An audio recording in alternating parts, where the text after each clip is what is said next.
Үнэр цэцгийг барьж хорих гээд байхад нь болоо бид ийм замаар явж болохгүй гэдэг зүйлийг хатуу байр суурьаар илэрхийлжсэн. Тухайн үеийн намын дарга оюун эрдэнэс. Тухайн үеийн бидний уулзалтанд Цодбаатар байсан. Зандан Шитар байсан. Жээнх хоёр байсан.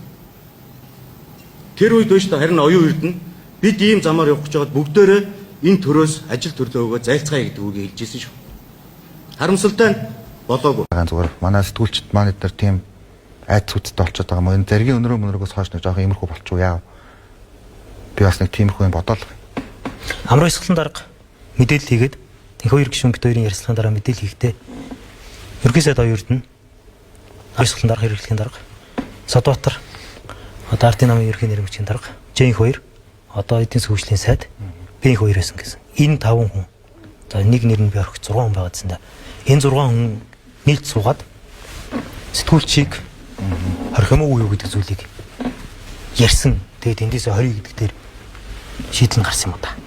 Тийм юм за нэгдүгээрт болсон юм уу? Хоёрт та тэн дээр би ингэх юм бол бид бүгд дээр ажиллаа өгөөд ер нь зайлцгаавал яасан бэ гэж хэлсэн. Тийм зүйл за эхлээ болсон юм уу? Тийм үйл явдал болсон юм уу? Болсон уу? Болсон. Монгол Улсын ерөнхий сайд байсан хүний хариуцлагатай үг. Энэ хоёр гишүүн бол болоогүй. Энэ бол худлаа гэсэн шүү дээ. Инхүүр байгаагүй. Би энэ хоёр гишүүн байгаагүй. Нэгдүгээр за хоёрдугаар за инхүүрийн талаар би бас жоох юм ярина харин. За энэ яг юу одоо бас л нэг саяны нөгөө хонглын нэг жишээ. За дээрэс нь яг нэг үндэсний аюулгүй байдал гэдэг нэрэн дор одоо гүйцэтгэх засаглал дотор байдаг. Хууль хяналтын байгууллагуудад яаж одоо нэг шууд нөлөөлдөг вэ гэдэг нэг жишээ бол өнөөгийн кейс мөн бохгүй. Ерхий сайд хууль зүйн сайд хоёр нь мэдээгүй байдаг. За тэгээд асуудал яваад үндэсний аюулгүй байдалтай холбоотой асуудлыг задуулсан.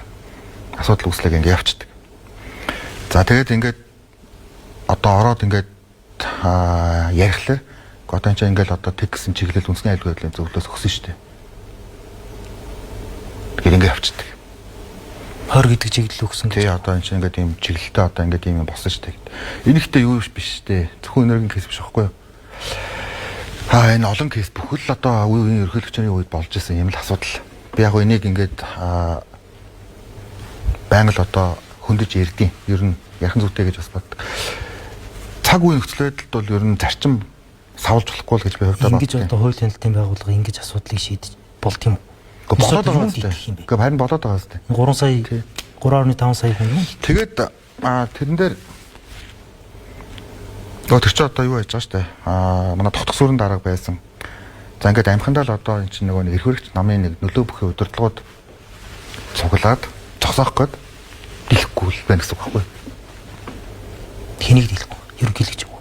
Хонглын төлхөөр хүнд байгаа хүнээ дийлэхгүй байхгүй да ойлгож байна.